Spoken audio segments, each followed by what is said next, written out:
Praise the Lord. ஆண்டவராகிய இயேசு கிறிஸ்துவின் நாமத்தில் உங்களுக்கு என் அன்பின் வாழ்த்துக்கள்.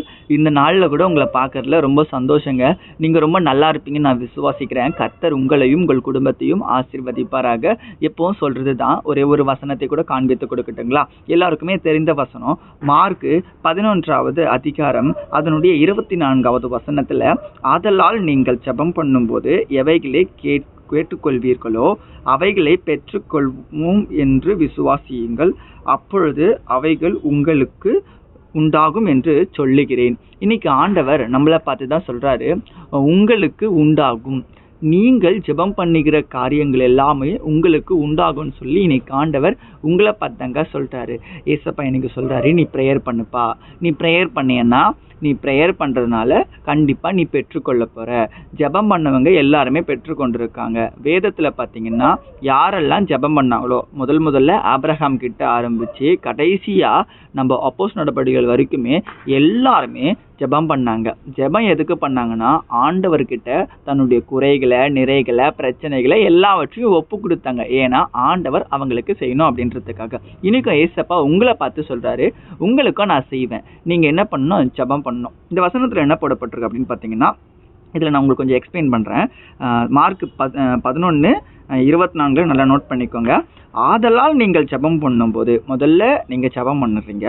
ஜெபம் பண்ணிட்டு எவைகளை கேட்குறீங்க, கேட்ட பிறகு அவைகளை பெற்றுக்கொள்கிறீங்க. அதுக்கு பெற்றுக்கொள்கிறதுக்கு அதுக்கு அடுத்த பார்த்தீங்கன்னா விசுவாசிங்கன்னு சொல்லப்பட்டிருக்கு. அதாவது நீ ஜெபம் பண்ணு, நீ என்னென்னலாம் ஜெபம் பண்ணுறியோ அந்த ஜெபத்தை எல்லாத்தையும் பெற்றுக்கொள்ள போகிற அப்படின்னு நீ முதல்ல நம்பு. ஆண்டவர் சொல்கிறார், நீ நம்புப்பா அப்படின்றாரு. நம்புறது அப்படின்னா, இப்போது இந்த ராத்திரி வேலையில் மழை வருமானு கேட்டிங்கன்னா, மழை வரத்துக்கு பாசிபிள்ஸ் இருக்குது. மேலே வானம் லைட்டாக மூடிட்டு இருக்குன்னு லைட்டாக நான் பார்த்தோன்னே தோணுது. அப்போ மழை வரத்துக்கு வாய்ப்பு இருக்குன்னு வானத்தை பார்த்து சொல்கிறேன். இதே வெயில் அடிக்குது, ரொம்ப சூரியன் இருக்குது, வெயில் தாங்க முடியல, மழை வரும்னு யாராவது என்கிட்ட சொன்னோன்னா நான் நம்புவேனா? நம்ப மாட்டேன். ஏன்னா அதுக்கான வாய்ப்புகள் கிடையாது, நடக்காது, மாட்டாது, வராது, அதெல்லாம் சான்ஸே இல்லைங்கன்னு இருந்தாலும் நான் ப்ரேயர் பண்ணுறேன். ஏன்னா ஆண்டவர் எனக்காக செய்வார். அந்த விசுவாசத்தை உங்களுக்குள்ளே நீங்கள் விதைக்கணுங்க. அதுதான் விசுவாசம்.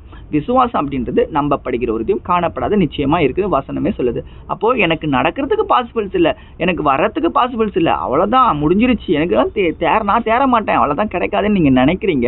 அப்படி நீங்கள் நினச்சா கூட ஆண்டவர் எனக்காக செய்வாருன்னு எனக்குள்ள ஒரு கடுகளவு விசுவாசம் இருக்குன்னு சொல்லி நீங்கள் விசுவாசமாக ப்ரேயர் பண்ணுறீங்களா? அப்போ நீங்கள் பெற்றுக்கொள்ள போகிறீங்கன்னு இன்னைக்கு ஆண்டவர் உங்களை பார்த்தாங்க சொல்கிறார். அதான் இந்த வசனத்தில் போடப்பட்டிருக்கு. முதல்ல நீங்கள் ஜெபம் பண்ணணும்.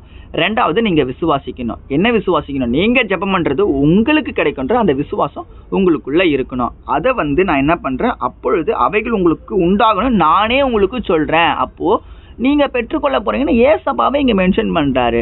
அப்போ இன்னைக்கு மகனே மகளே, நீங்கள் பெற்றுக்கொள்ள போகிறீங்க. யாருக்கெல்லாம் பெற்றுக்கொள்ளணும் ஆசை இருக்குது? அவர் ஆமீன் போட்டுக்கோங்க.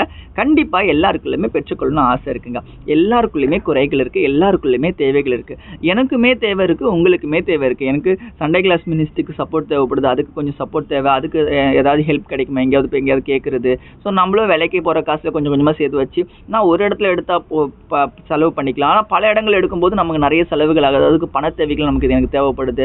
எனக்கு நிறைய நேரங்களில் பார்த்தீங்கன்னா பலவீனங்கள் இருக்குது, அந்த பலவீனங்கள் மாறணும். எனக்கு கண் ரீதியாக சில பிரச்சனைகள் இருக்குது, அது மாறணும்னு எனக்குள்ள சில குறைகள் இருக்குது. நிறைய பிரச்சனைகள் மனுஷ வாழ்க்கையில் இருக்குது. எனக்கு இருக்குன்னு நான் சொல்கிறேன். உங்களுக்குள்ளேயுமே நிறைய தேவைகள் இருக்கும். வெளிநாட்டுக்கு ட்ரை பண்ணலாம், எக்ஸாம்ஸ் ட்ரை பண்ணலாம், படிக்கிற காரியம், வேலை காரியம், குடும்ப காரியம், வீடு கட்ட வேண்டிய காரியம், நில காரியம், நிறைய காரியங்கள் இருக்குல்ல. எல்லாருக்குள்ளேயுமே ஒரு குறைகள், நிறைகள், பிரச்சனைகள், வியாதிகள், சூழ்நிலைகள் என்னென்னோ இருந்துட்டு தான் இருக்கும். ஆனால் அவற்றை நீங்கள் உங்கள் ஆண்டவராகி இயேசு கிறிஸ்துவுக்கு ஒப்பு கொடுக்க நீங்கள் தயாராக இருக்கீங்களா? ஏசப்பா கிட்ட நம்ம ஒப்பு கொடுத்தா, நம்ம ஏசப்பா கிட்ட நம்ம எல்லாத்தையும் நம்ம சொன்னால் நமக்காக ஆண்டவர் செய்வாருங்க. உங்கள் வாழ்க்கையில் ஏசப்பா உங்களுக்காக செய்ய தயாராக தான் இருக்காரு. இந்த வசனத்தில் போடப்பட்டிருக்கு, நீங்கள் ஜெபம் பண்ணுங்க, கேளுங்க, என்னென்ன கேட்குறீங்களோ அதை நம்புங்க. அதை நம்பிட்ட பிறகு நான் உங்களுக்கு செய்ய போகிறேன். விசுவாசிக்கணும். விசுவாசிட்டிங்கன்னா அவைகள் உங்களுக்கு உண்டாக போகுது, உங்களுக்கு நடக்க போகுது. நான் உங்களுக்கு வாக்கு தரம்பா அப்படின்னு ஏசப்பா சொல்றாரு. வாக்கை பெற்றுக்கொண்டு எல்லா காரியத்தையும் ஜெபம் பண்ணி இன்னைக்கு நீங்கள் பெற்றுக்கொள்ள தயாராக இருக்கீங்களா? ஏசப்பாவே வாக்கு கொடுத்துட்டாருல, நான் உங்களுக்கு செய்ய போகிறேன் அப்படின்னு. அப்போ கண்டிப்பாக அவர் செய்ய தாங்க போகிறாரு. நீங்கள் இன்றைக்கி நிறைய காரியத்தை, உங்கள் குடும்ப காரியங்களை, வேலை காரியம், படிப்பு காரியம், நிறைய காரியத்தை பயப்படலாம். ஆனால் நீங்கள் பயப்படாதீங்க. ஏன்னா ஏசப்பா உங்களுக்கு உங்களுக்கு கண்டிப்பாக செய்வாருங்க. நல்லதே நடக்கும். ஏன்னா ஏசப்பா பிள்ளைகளை ஏசப்பா என்றைக்குமே கைவிட மாட்டாருங்க. இத்தனை நாள் நீங்கள் ஜெபிச்சிருக்கலாம், ஆனால் இன்னைக்கு நீங்கள் விசுவாசோட ஜெபம் பண்ணி பாருங்களேன், கண்டிப்பாக பெற்றுக்கொள்வீங்க. பெற்றுக்கொண்டு தான் நீங்கள் போக போகிறீங்க. நான் விசுவாசிக்கிறேன். நீங்கள் விசுவாசிக்கணும்னு ஆமீன் போட்டுக்கோங்க. உங்களுக்காக நான் குட்டியை ஜெபம் பண்ணி முடிச்சுக்கிட்டுங்களா? அன்புள்ள தகப்பனே, ஆவியானவரே, இந்த நல்ல நாளுக்காக உமக்கு ஸ்தோத்திரம் ஏசப்பா. இந்த நாளில் கூட பார்த்து கொண்டிருக்க பிள்ளைகள், குடும்பங்கள் எல்லாரையும் ஆசீர்வதிங்க. இன்றைக்கும் அநேக தேவைகளோட, அநேக பிரச்சனைகளோட, கவலையோடு கூட வந்திருக்கிறாங்க ஏசப்பா. இன்னைக்கு படித்த வசனத்தின்படியாக ஜபத்தில் நாங்கள் எவைகளை பெற்றுக்கொள்வீங்களோ அவைகள் எல்லாத்தையும் நீங்கள் விசுவாசிங்க. நீங்கள் ஜபம் பண்ணீங்கன்னா, நீங்கள் விசுவாசிச்சிங்கன்னா அது கண்டிப்பாக உங்களுக்கு நடக்கும். நானே உங்களுக்கு வாக்கு தரேன் ஏசப்பா. நீங்கள் சொன்ன அந்த வாக்கை நாங்கள் நம்புகிறோம். நாங்கள் உண்மையாக ஜபம் பண்ண உதவி செய்யுங்க. இன்றைக்கும் பார்த்து கொண்டிருக்க பிள்ளைகளோட குடும்பத்தை ஆசீர்வதிங்க. தேவைகளை சந்திங்க. வியாதிகள் எல்லாமே போகட்டும். படிக்கிற பிள்ளைகள், குடும்ப காரியங்கள் எல்லாமே நன்மையாக நடக்க உதவி செய்யுங்க ஏசப்பா. கணவன் மனைவிகளை ஒற்றுமை கொடுங்க ஏசப்பா. பிறந்தநாள் திருமணநாள் காண்ற எல்லாரையும் ஆசீர்வதிங்க. எல்லாமே கர்த்தராகிய இயேசுவானவர் நீ நன்மையாய் செய்வதற்காக உமக்கு ஸ்தோத்திரம் ஏசப்பா. எல்லாவற்றையும் கரத்தில் ஒப்பு கொடுத்து நான் ஜெபிக்கிறேன். துதிகன மகிமை உமக்கே செலுத்துகிறேன். இயேசு மூலமா ஜெபிக்கிறேன் பிதாவே. ஆமேன் ஆமேன். God bless you. கர்த்தர் நல்லவர். நாளைக்கு பார்க்கலாங்க. ஆமேன்.